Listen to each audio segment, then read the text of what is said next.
Hey guys, welcome back to my channel, Shut Up and Read. Today I'll be doing a movie review, which I haven't done for quite some time now, for the movie The Hate You Give, as well as a story time. So anyway, let's just get right into the video.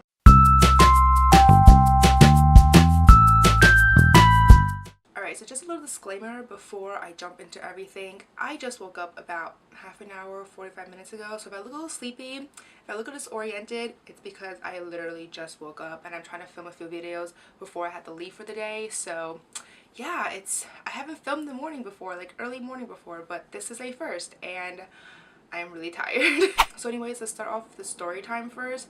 I talked about it a little bit on Twitter, so if you follow me then you kind of know what I'm about to go into. I also talked about it with my friends already because it was just the most bizarre and outrageous experience ever. So I try to see The Hate You Give twice.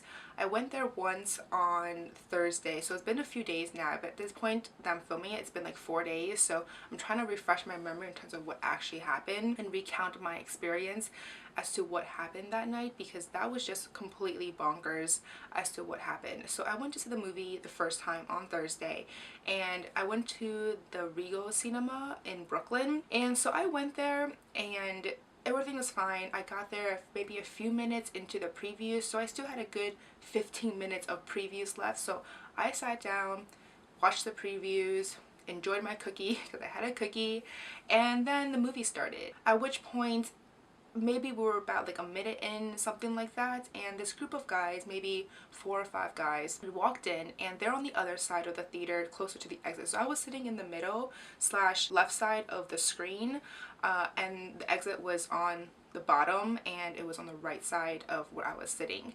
And this group of guys came in and I guess they were talking to some lady in the first row of the back side, like not the first few rows, it's after like the pathway.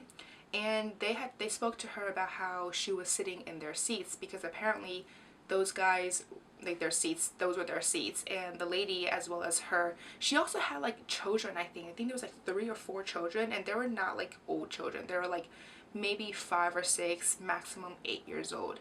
And I don't know what happened, but I guess they confronted her to let her know that, hey, like, you know, these are our seats and like please move, because, you know, like we paid for these seats and we would like to sit there, which I mean makes sense to me. And the lady was just, I guess she refused to leave.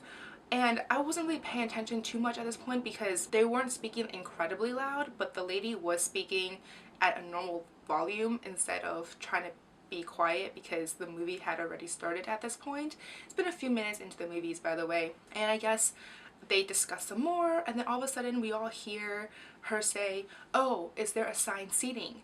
And at this point she is pretty loud, and so everyone in the theater was able to hear what she said, and everyone just turned to her and was just like, yes, there is assigned seating. Like the whole theater just responded to her question. And I was just like, I'm so confused right now, because how did you not know that there was assigned seatings? So for me, there was like 2 reasons as to why possibly she pretended there wasn't assigned seating. One was that she walked into the theater with her group of like people and didn't pay for the theater. She walked in from another theater, so this was like they were like movie hopping. Or they did buy tickets and they did have seating, but because they bought it too late, because I actually had to buy the tickets the day before, because if I bought it the day of, like an hour prior or half an hour prior, there weren't that many good seatings left, so I actually bought the tickets the day ahead. So if she bought the tickets, you know, right before the movie started, maybe the seats weren't that good or they were scattered, I don't really know, and she just hoped that no one was sitting, like they didn't show up or something like that. So she just basically, from what I gather, she basically just pretended, regardless of whatever reason it was, that there weren't any assigned seatings. So at that point everyone's just like, yes, there was. And the lady next to me, she started commenting to her friend as well as me, because I'm like right next to her, about how does women not know there's assigned seatings, etc. And then I don't know what happened after that, because I was still trying to focus onto the movie, because like I said, the movie had already started. At this point, it's probably like 5 minutes in. The movie did not go far. I think at the end of the day, I only got to the part where Star went into the gym, like the locker room with her friends. And that was just at the beginning. Like she just entered school and she went to the locker room and there were her 2 friends. She was talking to her 2 friends. And that was all, that was the furthest I got to that first night. So you can tell, like if you watch the movie, that was at most like 10 minutes into the movie, like maximum. So this whole situation happened pretty fast and escalated relatively quickly. So anyways, at which point all of a sudden I hear her say something about like, you know, like we're going to talk to the manager. And I'm just like, why do you need to talk to the manager? And the lady next to me was just like, why does she need to talk to the manager? You know, like, it's so obvious. Like, she just needs to move. It's not that big of a deal. You know, what can the manager do? Like, what can she possibly say to the manager to let her not move? Because if the other group has the tickets for those seat numbers, then she's very clearly in the wrong. And I'm pretty certain that they do have the tickets for the seat number, because it's kind of weird to confront someone and be like, these are our seats, and they're not really your seats. Like, that's just a really weird situation to me. So I can't imagine that being the case.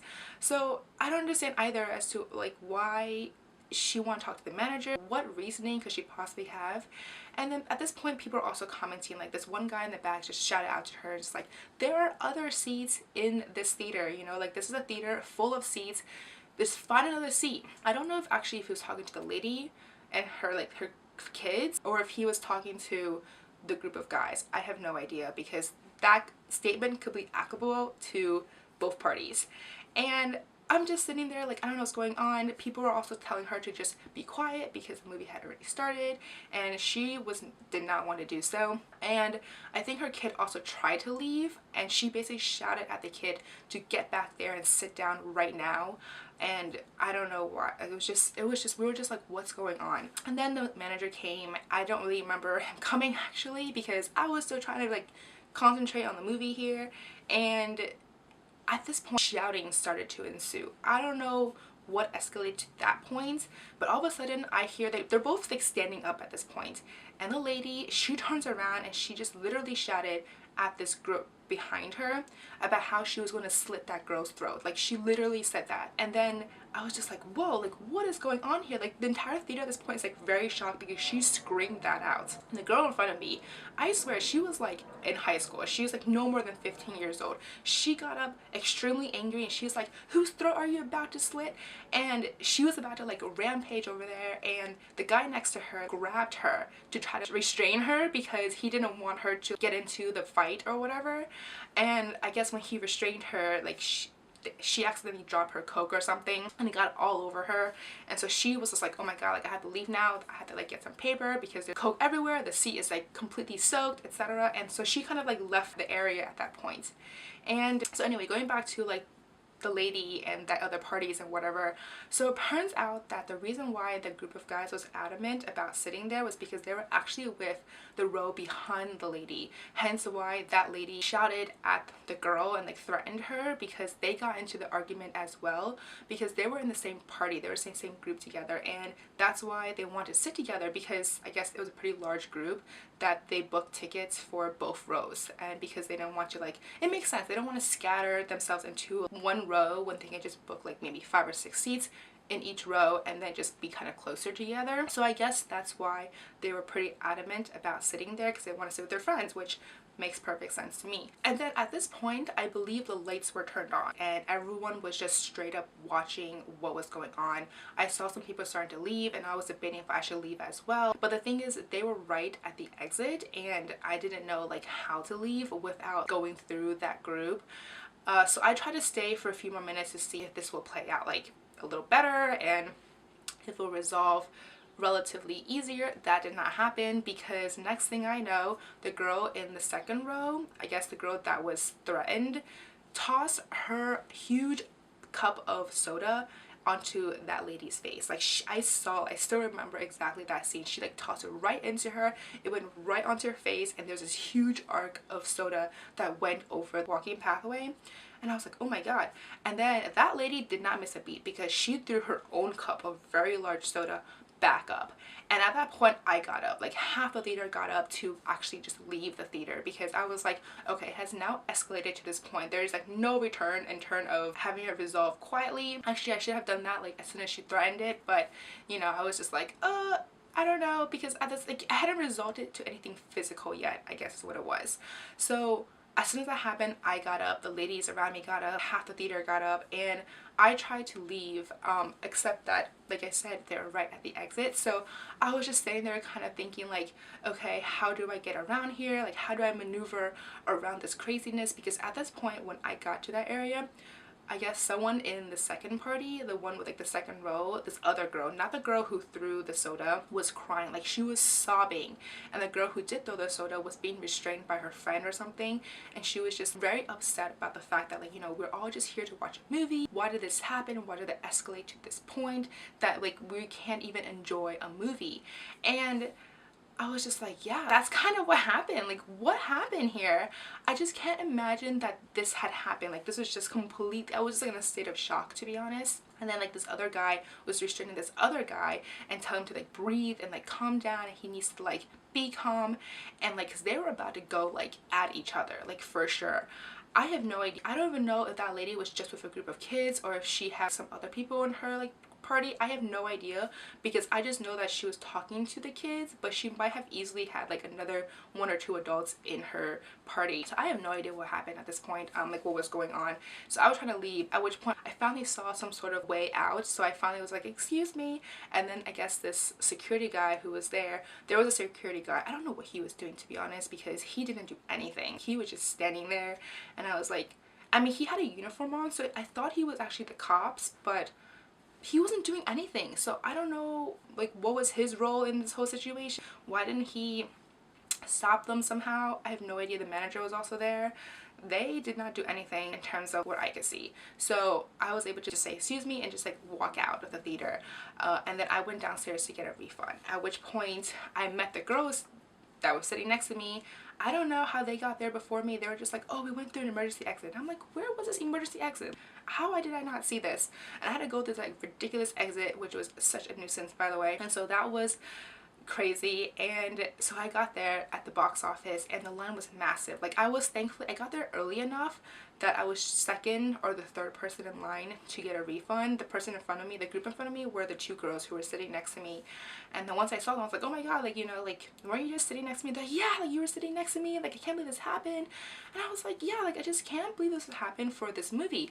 And like, we were just talking about how ironic it was that this movie is supposed to be a movie of racial injustice and police brutality, as well as like trying to be hopeful in the message that, you know, if we work together, if we try to show a better example to our future generation, then, you know, like, things can look up. And the very fact that this happened for the movie The Hate You Give, as well as the fact that the lady had kids with her, like young kids, and the fact that she was screaming at them to get back into their seat, everyone was just like, that is such a bad example, like, you like, especially for this movie, you know. So it was just so ironic to all of us, because at that point when we were talking about it, like, more people showed up who were in the same theater.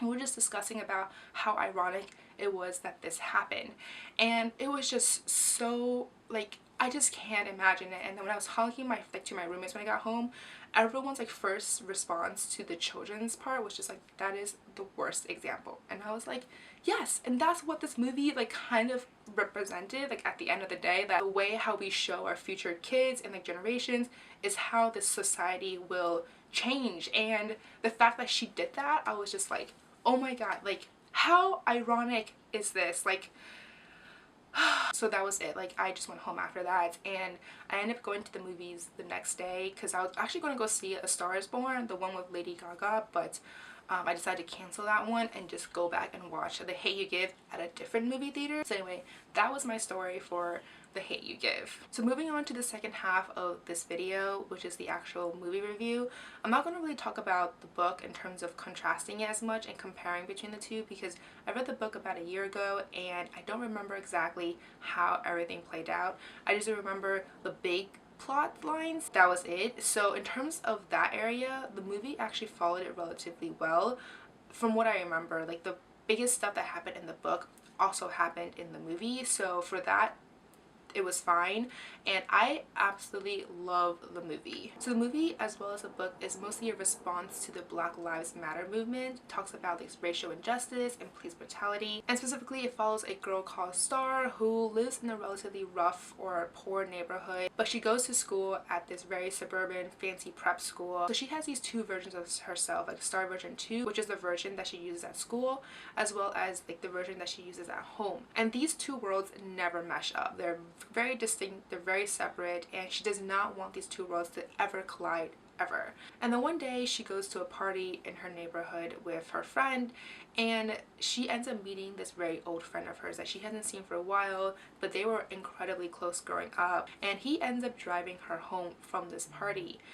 At which point they were somehow stopped by the cops, and due to circumstances there, all of a sudden she witnesses the fatal shooting of her friend Khalil, and he was unarmed. So that's like what the movie and the books were about, and it just talks about the aftermath in terms of how Star felt, what really happened, like how to speak up, how to speak out, and just kind of setting an example for the future generation. And it's just a great message overall, and the movie is such a good film. I think at the end of the movie, the second time by the way, everyone was clapping because it was such a good movie. So in terms of the message, I really like the message that she portrayed at the end. There's this one statement that she says, which I'm not going to say here because it is kind of a spoiler-ish, and I want you guys to experience that for yourself, which really just impacted me and resonated with me, because there's a statement that she says that it just talks about like the community and everything, and how like this is something that we need to set an example for. And I was like, yes, that is completely true. Like I completely agree with that.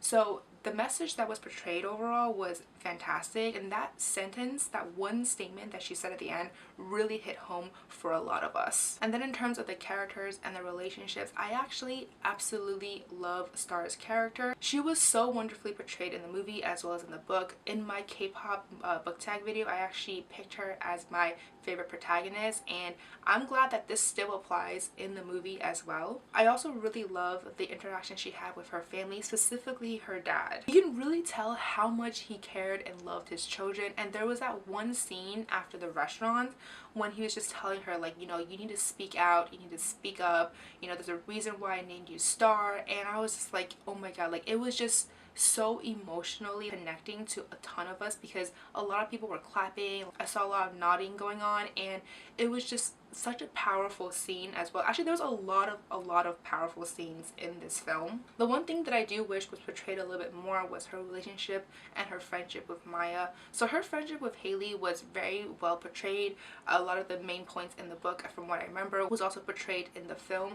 But there was this one conversation that she had with Maya, specifically in the book, that really resonated with me because I'm Asian, and it was supposed to be this a discussion about racism, specifically towards Asians, and that resonated with me. So I wish that was also portrayed in the film, and I don't really know why it wasn't, but that was one part that I kind of wish was just a little bit more portrayed, a little bit more, because that kind of cemented her relationship with Maya.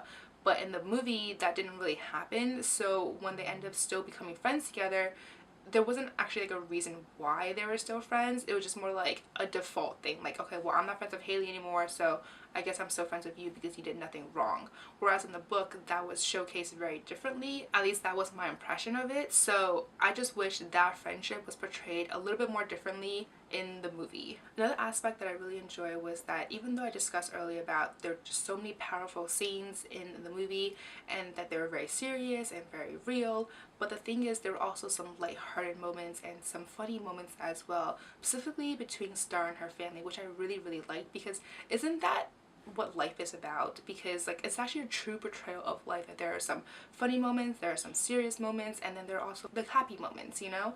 And so I thought the movie as well as the book just portrayed that really well, and I really like films like that where there's like serious moments, there are messages to be found, but there's also some lightheartedness as well, and this movie just did such a good job in that aspect. So overall, that's all I really have to say for this movie review, because there's only so much I can say. I mean, the message is very powerful, it's fantastic, and the characters were really well portrayed, the relationships, the plots as well, like everything was just really done really well for me. Honestly, I keep gushing about it, but then I'll just start to like repeat myself again and again because there's only so much I can say about it.